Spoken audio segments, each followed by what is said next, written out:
Hello friends, मैं रोशन कुमार स्वागत करता हूं आपका कर्म शक्ति आईएएस के इस प्लेटफॉर्म पे। और आज का हमारा टॉपिक है discussion of ongoing civil services mains paper 1। तो जैसा कि आपको पता होगा कि पेपर 1 में 3 पार्ट है सिलेबस के, Indian heritage and culture and history. इन दोनों को मिलाकर हम हिस्ट्री कर सकते हैं। दूसरा है geography of the world and तीसरा सोसाइटी। तो ये तीनों पार्ट के हम लोग क्वेश्चन आज देखने वाले हैं। ये वीडियो उन सारे स्टूडेंट्स के लिए रेलिवेंट है जो या तो सिविल सर्विसेज की मेंस दे रहे हैं, इस बार दे चुके हैं, और जो फ्यूचर में अपीयर होने वाले हैं प्रीलिम्स में और मेंस देने वाले हैं, और साथ ही स्टेट पीसीएस के जो एस्पेरेंट हैं वो भी मेंस देंगे स्टेट पीसीएस के। तो स्टेट पीसीएस का जो मेंस का क्वेश्चन होता है वो या तो सिविल सर्विसेज का रिपीटेटिव क्वेश्चन होता है या फिर उससे इन्फ्लुएंस होता है। तो स्टेट पीसीएस के से रिलेटेड स्टूडेंट भी इस वीडियो को फॉलो ज़रूर करें। तो चलिए पहले हम ब्रीफली सिलेबस को देख लेते हैं। इस पार्ट में हम ये वीडियो का जो पेपर 1 का डिस्कशन है वो 3 पार्ट में आएगा। पहले पार्ट में हम लोग हिस्ट्री डिस्कस करेंगे, देन दूसरे पार्ट में ज्योग्राफी और तीसरे में सोसाइटी। इसका पर्पस ये है 3 पार्ट में लाने का ताकि वीडियो एक हद से ज़्यादा बड़ा ना हो जाए। और जैसा कि इन्फॉर्मेशन एरा में हम रह रहे हैं तो हमारा अटेंशन स्पैम कम हो गया, तो इसलिए हमारी कोशिश होती है कि वीडियो को एक लिमिटेड साइज में ही रखा जाए ताकि आप अटेंटिव होकर उस वीडियो को फॉलो कर पाएँ। चलिए स्टार्ट करते हैं। पहले सिलेबस देख लेते हैं हम लोग। पहला है Indian culture will cover the salient aspect of. अब कल्चर में 3 पार्ट है, एक आर्ट फॉर्म है, लिटरेचर है एंड आर्किटेक्चर है, from ancient to modern India. Art form literature में डिफरेंट लिटरेचर है, जैसे कि बुद्धिस्ट लिटरेचर हो सकता है, मिडिवल इंडिया का लिटरेचर हो सकता है, जैन लिटरेचर हो सकता है, वैदिक लिटरेचर हो सकता है। उसी तरह art form, different art form हो सकता है। अब इसमें डांस है, पेंटिंग है, ये सारे आर्ट फॉर्म है। आर्किटेक्चर है, अब आर्किटेक्चर में भी डिफरेंट आर्किटेक्चर फॉर्म हो सकता है। टेम्पल आर्किटेक्चर हो सकता है, फिर मिडिवल इंडिया का आर्किटेक्चर हो सकता है, फिर रीजनल आर्किटेक्चर हो सकता है, प्रोविंसेस, दिल्ली सल्तनत का आर्किटेक्चर है। उसी तरह एक आर्किटेक्चर का जो क्वेश्चन है वो आज पूछा गया, हम लोग उसको डिस्कस करेंगे।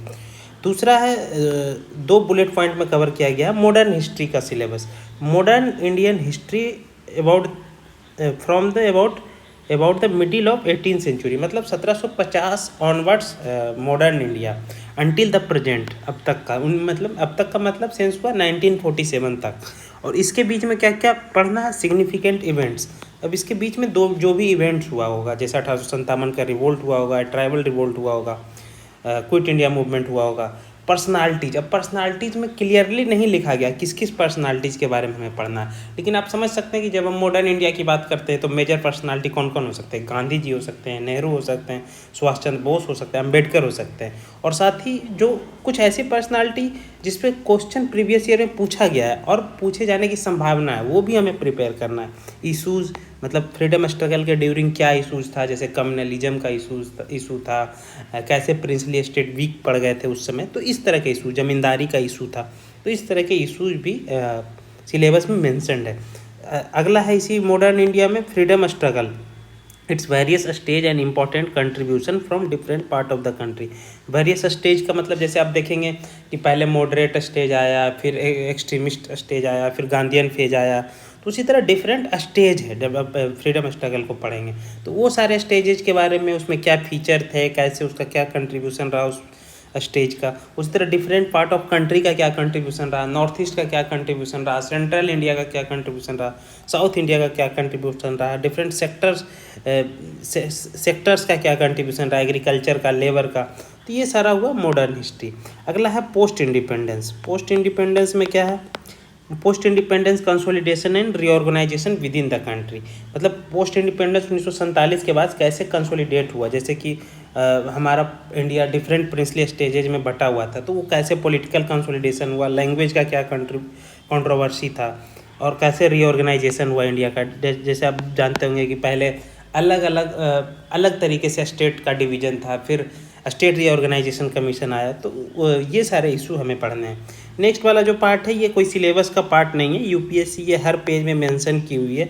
Government start to have work force with reflect gender balance and women candidates are encourage to apply. तो ये मैंने फॉर्म जो यूपीएससी का नोटिफिकेशन है उसी से यह स्क्रीनशॉट लिया है सिलेबस का, तो ये हर पेज के नीचे में मेंशन्ड है, तो ये सिलेबस का पार्ट नहीं है। नेक्स्ट नेक्स्ट जो है वर्ल्ड हिस्ट्री है। वर्ल्ड हिस्ट्री में मेंशन्ड है history of the world will include events from 18th century. मतलब हमें सारे वर्ल्ड हिस्ट्री नहीं पढ़ने हैं जैसे ऑप्शनल में पढ़ा जाता है, हमें सिर्फ 18th सेंचुरी मतलब 1700 के ऑनवर्ड्स का जो हिस्ट्री है वही पढ़ना है। अब इसमें कुछ कुछ पार्ट लिखा हुआ है जैसे इंडस्ट्रियल रिवॉल्यूशन है, वर्ल्ड वार है, रिड्रॉवल ऑफ नेशनल बाउंड्री, जैसे कि आप जानते होंगे कि इंडिपेंडेंस हुआ सारे कंट्री का एशिया अफ्रीका में, तो उसके बाद रिड्रॉवल हुआ, colonisation and decolonisation, political philosophies like communalism, capitalism, socialism, their form and effect on the society.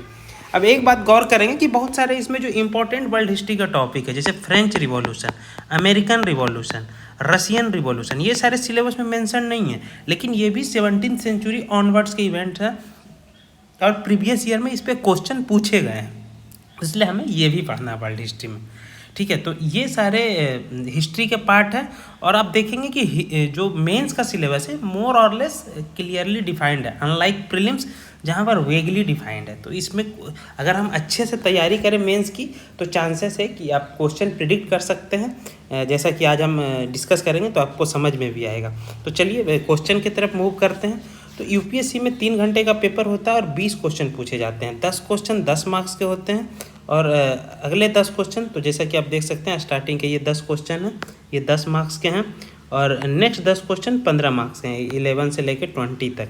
और इसमें कुल हिस्ट्री के 6 क्वेश्चन पूछे गए हैं, फर्स्ट, सेकेंड, थर्ड, 10 नंबर के 3 क्वेश्चन और 15 नंबर के 3 क्वेश्चन। तो टोटल कितना हो गया 15, 15, 15, 45 और प्लस उधर 30। तो आप देखेंगे कि हिस्ट्री का वेटेज 75 मार्क्स का है। तो चलिए हम लोग डिस्कस करते हैं हिस्ट्री के क्वेश्चन को। तो पहला क्वेश्चन है discuss the salient feature of Harappan architecture. Harappan architecture के फीचर के बारे में पूछा गया। बिल्कुल ये फुल टॉस क्वेश्चन है, स्ट्रेट फॉरवर्ड क्वेश्चन है, कोई इंटरप्रिटेशन 2 बार पढ़ने की जरूरत नहीं है। Salient feature of Harappan architecture, जब भी आप मॉडर्न एंशिएंट हिस्ट्री पढ़ना शुरू करते हैं तो सबको पता होता है हड़प्पन आर्किटेक्चर के फीचर के बारे में। बस आपको क्या करना है, इस आंसर को प्रेजेंटेबल बनाना है। फैक्ट सबके पास है, जिसका अगर आप डायग्राम बना पा रहे हैं, विजिबिलिटी आपके आंसर की अच्छी है तो आप एज ले जाएंगे दूसरे स्टूडेंट से। तो इसमें ज़्यादा कुछ डिस्कस करने लायक नहीं है, बस मैं कुछ बुलेट पॉइंट यहाँ पर ऐड कर रहा हूँ कि हड़प्पन आर्किटेक्चर के क्या फीचर थे। तो जैसे रोड के बारे में आपने पढ़ा होगा कि क्रिस क्रॉस थे, 90 डिग्री पर गलियाँ एक दूसरे को काटती थी। उसी तरह हाउस के बारे में पढ़ेंगे तो मल्टी स्टोरी बिल्डिंग थी और ब्रिक के बने होते थे घर। और इसमें और पॉइंट ऐड करेंगे तो ड्रेनेज पैटर्न क्या था। तो ड्रेनेज में ये था कि ये अगर गली है तो एक तरफ वाटर साफ वाटर जाता था, दूसरी तरफ नालियों के पानी जाता था, ड्रेनेज वाटर, ताकि दोनों एक दूसरे को टच ना करे। तो ये इसके कारण जो ड्रिंकिंग वाटर था वो साफ़ रहता था। तीसरा नंबर है ग्रेनरीज के बारे में आपने सुना होगा और ग्रेनरीज के बारे में सुना होगा। और वाटर स्टोरेज इनका धौलावीरा में जैसे उन्होंने एक पोर्ट टाइप का डेवलप किया हुआ था। उसी तरह हड़प्पा और मोहनजोदड़ो में एक वाथ टब मिला है, वाथ टब तो नहीं कह सकते, वाटर स्टोरेज सिस्टम है। तो इस तरह से आप डिफरेंट पॉइंट्स लिख सकते हैं, सफिशिएंट पॉइंट है और ये प्रीलिम्स के नॉलेज से ही इस आंसर को काफ़ी अच्छे से एड्रेस किया जा सकता है। चलिए नेक्स्ट क्वेश्चन पे मूव करते हैं। Examine the main aspects of Akbar's religious syncretism. अब इसमें ये भी क्वेश्चन स्ट्रेट फॉरवर्ड है, main aspects of Akbar's religious syncretism. हम लोग अकबर को इसलिए ही जानते हैं कि वो रिलीजियस टॉलरेंस और सेकुलरिज्म को अकबर ने प्रमोट किया। बस इसमें एक दिक्कत आ सकती है कि रिलीजियस सिंक्रेटिज्म वर्ड को आपको समझने में दिक्कत हो सकता है। तो रिलीजियस सिंक्रेटिज्म का मतलब, जैसे अगर आपको इंग्लिश में ना समझ में आए तो हिंदी में पढ़िए उस वर्ड को, धार्मिक समन्वयता, मतलब रिलीजियस टॉलरेंस एक तरह से आप सिंपल वर्ड में समझ सकते हैं। तो क्या क्या मेन एस्पेक्ट था अकबर के रिलीजियस सिंक्रेटिज्म का। तो आप इस पॉइंट, ये जो क्वेश्चन है ये भी डायरेक्ट क्वेश्चन है। पहला क्वेश्चन को तो मैं इजी कहूँगा ही, इस क्वेश्चन को भी इजी कहूँगा, लेकिन इसमें एक इशू ये है कि हो सकता है कि आप इस क्वेश्चन के लिए रेडी ना हो, आपको बुलेट या फ्रेगमेंटेड फॉर्म में आंसर पता हो, तो एग्ज़ाम हॉल में आपको उस जल्दी जल्दी पॉइंट को रिकलेक्ट करके उसको प्रेजेंटेबल बनाना है, प्रेजेंट करना है। तो ये क्वेश्चन भी इजी है। तो इसमें जैसे अगर आप अब तक अकबर के बारे में पढ़ते आ रहे होंगे, रिलीजियस सिंक्रेटिज्म के बारे में, तो जैसे उसने जजिया सिस्टम को पहले उसने बंद किया, ये भी एक रिलीजियस सिंक्रेटिज्म का उदाहरण है। दूसरा है कि उसके दरबार में जो नोबेल्स थे उसको उनके टैलेंट के बेसिस पर वो रिक्रूट करता था, जैसे अकबर हो गया, टोडरमल हो गया। तो जो नोबल्स थे या नवरत्न कह सकते हैं, तो इनका रिक्रूटमेंट।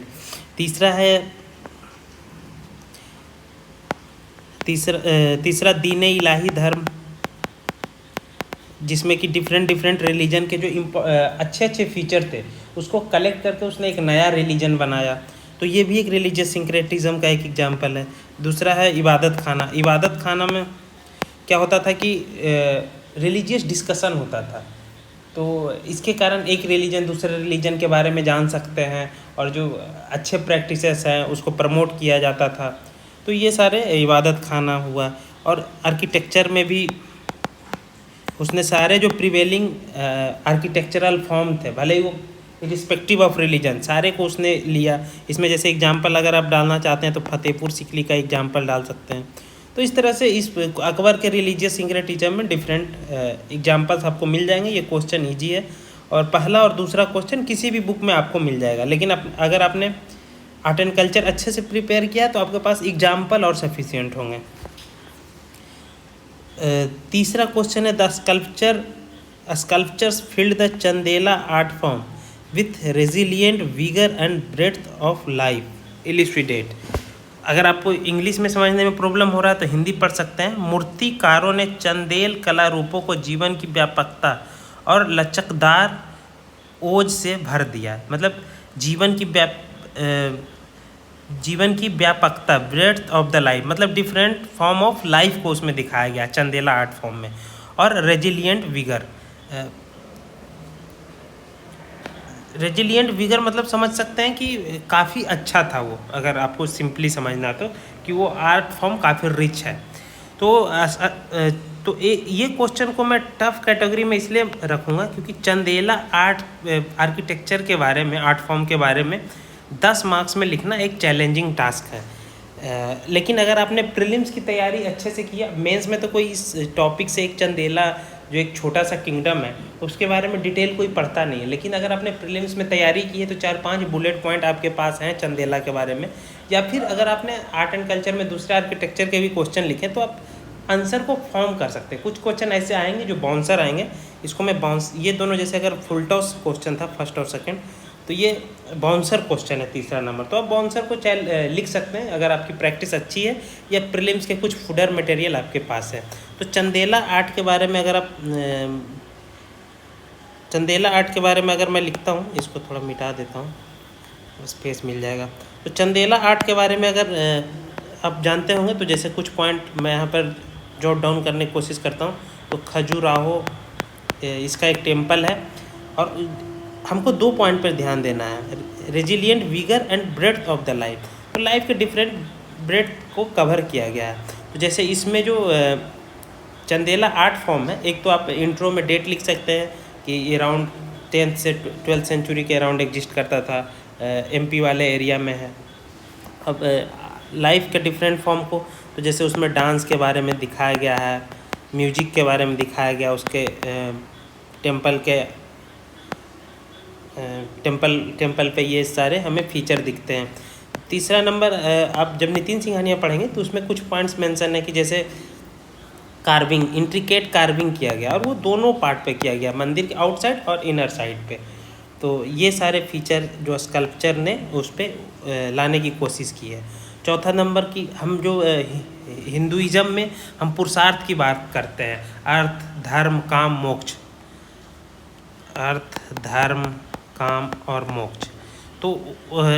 तो डिफरेंट आर्किटेक्चर में काम वाले पार्ट को इग्नोर कर दिया जाता है, लेकिन खजुराहो टेम्पल में इस वाले एस्पेक्ट को भी काफ़ी बोल्डली डिस्प्ले किया गया और चारों में एक बैलेंस बनाने की कोशिश की गई है। तो ये आप लिख सकते हैं। तो इस तरह से इस क्वेश्चन को आप मैनेज कर सकते हैं। और 20 क्वेश्चन में ऐसे 2-3 क्वेश्चन आते हैं जिसको आप जहाँ पर आपका प्रैक्टिस और फूडर मटेरियल को अगर आप यूज करेंगे तभी उस क्वेश्चन को अटेम्प्ट कर सकते हैं। तो ये इस तरह का क्वेश्चन है। चलिए, आगे बढ़ते हैं। 15 मार्क्स मार्कर में हम लोग चलते हैं। 11 number question, Mahatma Jyotiba Phule writing and efforts of social reform touched issue of almost all सब अल्टर्न क्लास। देखिए पहले इसमें तो हम लोग सारे वर्ड्स का मतलब समझते हैं। Writing and efforts of social reform, तो इन जो ज्योतिबा फुले का जो राइटिंग और सोशल रिफॉर्म का जो एफर्ट था वो सारे सब अल्टर्न क्लास को टच किया। अब सब अल्टर्न क्लास क्या होता है? सब अल्टर्न क्लास का मतलब जो भी नीचे के उपेक्षित तबके हैं, हिंदी में लिखा हुआ है। तब इसमें वीमेन हो सकता है, वर्कर हो सकता है, पीजेंट हो सकता है, ट्राइब्स हो सकता है, विडो हो सकती है। तो ये सारे डिफरेंट सबअल्टर्न सेक्शन को, लोअर कास्ट हो सकता है, सारे सबअल्टर्न क्लासेस को उन्होंने टच किया। अब इसके लिए आपको उनका राइटिंग कुछ पता होना चाहिए और सोशल रिफॉर्म पता होना चाहिए। ये कहाँ से आपको पता चलेगा? एक तो ज्योतिबा फुले, तो जैसा कि मैंने आपको बताया था कि सिलेबस का एक पार्ट है इम्पोर्टेंट पर्सनालिटीज़, है ना। तो यहीं से ये क्वेश्चन आया, इम्पोर्टेंट पर्सनालिटीज़। अब प्रीवियस ईयर क्वेश्चन में देखेंगे तो एक बार एथिक्स में क्वेश्चन पूछा गया है, ज्योतिबा फुले की जो वाइफ थी सावित्रीबाई फुले, तो उससे क्वेश्चन पूछा गया। तो उससे प्रीवियस ईयर क्वेश्चन से आप अंदाज लगा सकते हैं कि सावित्रीबाई फुले पूछा गया तो ज्योतिबा फुले भी पूछा जा सकता है। और वैसे भी इंपॉर्टेंट पर्सनालिटीज़ है, कुछ ऑप्शनल में जैसे सोशियोलॉजी और PSIR में लोग पढ़ते भी हैं ज्योतिबा फुले को। उन सारे स्टूडेंट के लिए आसानी है, नहीं तो जो PSIR और सोशियोलॉजी बैकग्राउंड के स्टूडेंट नहीं है वो स्पेक्ट्रम में कुछ फुटर मटेरियल है ज्योतिबा फुले के बारे में, उससे भी मैनेज कर सकते हैं। जैसे कि अगर राइटिंग के बारे में देखें तो उनकी एक बुक है गुलामगिरी, तो ये आप कोट कर सकते हैं कि गुलामगिरी में उनका वर्क मिलता है। सोशल रिफॉर्म मूवमेंट में अगर आप देखेंगे तो सत्य शोधक समाज इनके द्वारा बनाया गया ऑर्गेनाइजेशन था। तो ये सारे आप मेंशन कर सकते हैं। सब अल्टर्न के बारे में आपको मेंशन करना है। सब अल्टर्न में जैसे उन्होंने फर्स्ट गर्ल्स स्कूल खोला था पुणे में, उसी तरह उन्होंने जो ऑर्गेनाइजेशन बनाया सत्य शोधक समाज, तो उसमें वीमेन को जगह दिया गया एजुकेशन के लिए, विडो को प्रमोट किया गया, विडो का कैसे सोशल इंक्लूजन हो सोसाइटी में। तो इन सारे पॉइंट्स के अराउंड आपका आंसर घूमना चाहिए, तो आप इस क्वेश्चन को एड्रेस कर पाएंगे। नेक्स्ट क्वेश्चन देखते हैं, 12 number question, trace India's consolidation. तो इसे मैं मीडियम कैटेगरी में रखूँगा 11 नंबर, क्योंकि क्वेश्चन ऑल दो प्रिडिक्टेबल है, लेकिन 15 नंबर में पूछा गया तो सफिशिएंट कंटेंट हो सकता है कि आपके पास ना हो। तो 15 नंबर अक्सर में 3 पेज होता, तो सकता है 2 ही पेज हो। तो इस तरह के क्वेश्चन को आप जहाँ पर आपके पास कंटेंट कम लगे उसमें टाइम वेस्ट मत कीजिए, 2 भी पेज लिख के आगे बढ़ सकते हैं। 12 नंबर क्वेश्चन है, trace India's consolidation process during early phase of independence in terms of polity, economy, education and international relation. अब आप देखेंगे India's consolidation process directly syllabus से उठाया गया वर्ड है। क्या लिखा है? Post independence consolidation with in the country, तो वहीं से कीवर्ड भी उठाया गया, consolidation process in terms of. अब देखिए ये क्वेश्चन ईजी इसलिए है कि आपको हेडिंग खुद ही क्वेश्चन प्रेजेंट कर रहा है, किस किस एस्पेक्ट में कंसोलिडेशन बताना है, पॉलिटी के कंटेक्स्ट में, इकोनॉमी के कंटेक्स्ट में, एजुकेशन के कंटेक्स्ट में एंड इंटरनेशनल रिलेशन। तो 4 हेडिंग बनाना है, चारों में 3-3 पॉइंट एड्रेस कर देना है। तो पॉलिटी के कंटेक्स्ट में क्या कंसोलिडेशन में इशू हुआ, तो डिफरेंट प्रिंसली स्टेट थे, लैंग्वेज का इशू था, north India south India divided था, सारे प्रोविंसेस को एक प्लेटफॉर्म पे लाना था, स्ट्रॉन्ग कॉन्स्टिट्यूशन बनाना था, स्ट्रॉन्ग सेंटर बनाए या प्रोविंसेस को स्ट्रॉन्ग करे। तो ये सब पॉलिटिकल कंसोलिडेशन हुआ। उसी तरह इकोनॉमिक कंसोलिडेशन में क्या इशू था, तो पॉवर्टी था, हंगर था, लिमिटेड रिसोर्सेज थे, तो 5 ईयर प्लान के तहत इन सारे को एड्रेस किया गया। तो ये सारे आप डायमेंशन इसमें ऐड कर सकते हैं। एजुकेशन में क्या था, तो लगभग 10% ही लोग लिटरेट थे उस समय, और कोई मेजर एजुकेशनल इंस्टीट्यूट नहीं था, तो IIT बनाया गया, एम्स बनाया गया। साइंस टेक में हम आत्मनिर्भर बने, इसके लिए ISRO फॉर्म किया गया, न्यू एजुकेशन पॉलिसी लाया गया। साथ एक डायमेंशन है इंटरनेशनल रिलेशन में कैसे कंसोलिडेशन हुआ, तो उस समय क्या चैलेंजेस था, कोल्ड वार का इशू था, UN फॉर्म हो रहा था, तो कैसे UN में जो न्यूली इंडिपेंडेंट इंडिया है या फिर अदर डेवलपिंग कंट्री है उनको कैसे जगह मिले। तो ये सारे इशू थे, कोल्ड वॉर, यूएन, और कैसे डेवलपिंग कंट्री को एक जगह पर लाया जाए, तो इसके लिए नाम वगैरह फॉर्म किया गया। तो पोस्ट इंडिपेंडेंट इंडिया कंसोलिडेशन में ये 4 डायमेंशन में आप लिखेंगे। और अच्छी बात यह है कि यूपीएससी ने वो 4 डायमेंशन प्रेजेंट किया हुआ है, तो आप इजीली इस आंसर को लिख सकते हैं। तो I would rate this question under easy category. Next question है, the French revolution has enduring relevance to the contemporary world, explain. इस क्वेश्चन को भी मैं इजी कैटेगरी में रखूँगा। इसका कारण ये है कि फ्रेंच रिवॉल्यूशन यूपीएससी ने काफ़ी बार पूछ चुका है, इवन आई वुड से कि 3 से 4 बार पूछ चुका है। और फ्रेंच रिवॉल्यूशन एक रेकरिंग टॉपिक है यूपीएससी के मेंस में, has enduring relevance to contemporary world. और सीधा पूछा गया कि कंटेम्प्रेरी वर्ल्ड में उसका क्या रेलिवेंस है फ्रेंच रिवॉल्यूशन का। तो क्वेश्चन डायरेक्ट है, लेकिन पिछले क्वेश्चन की तरह इसमें हेडिंग क्लियर नहीं है, तो आपको हेडिंग क्रिएट करना पड़ेगा कि कंटेम्प्रेरी वर्ल्ड में किस किस डायमेंशन में क्या क्या इम्पैक्ट है। तो जैसे फ्रेंच रिवॉल्यूशन, जैसा कि आपको पता होगा, 1789 से 1799 तक चलता है। और इसमें इम्पैक्ट अगर आपको डिस्कस करना है तो डिफरेंट डायमेंशन में कर सकते हैं। पॉलिटिकल इम्पैक्ट क्या है, तो जैसे कि जो इंडियन कॉन्स्टिट्यूशन में है, just liberty, equality and fraternity, तो ये आइडिया कहाँ से आया? ये फ्रेंच रिवॉल्यूशन से आया। दूसरा नंबर, इसमें राइट का कॉन्सेप्ट आया, राइट ऑफ मैन। तो एक राइट बेस्ड सोसाइटी का फॉर्म होना शुरू हुआ। पहले था कि डिवाइन राइट का कॉन्सेप्ट, डिवाइन थ्योरी का कॉन्सेप्ट था। उसके बाद राइट बेस्ड सोसाइटी का कॉन्सेप्ट आना शुरू हो गया। उसके बाद नेशन स्टेट फॉर्म हुए। अगले हेडिंग में पॉलिटिकल के बाद नेशन स्टेट लिख सकते हैं कि जैसे फ्रेंच रिवॉल्यूशन के बाद क्या हुआ, नेपोलियन का राइज हुआ। नेपोलियन के राइज होने के बाद वो डिफरेंट एरिया में गया, उसको कंसोलिडेट किया, उसके कारण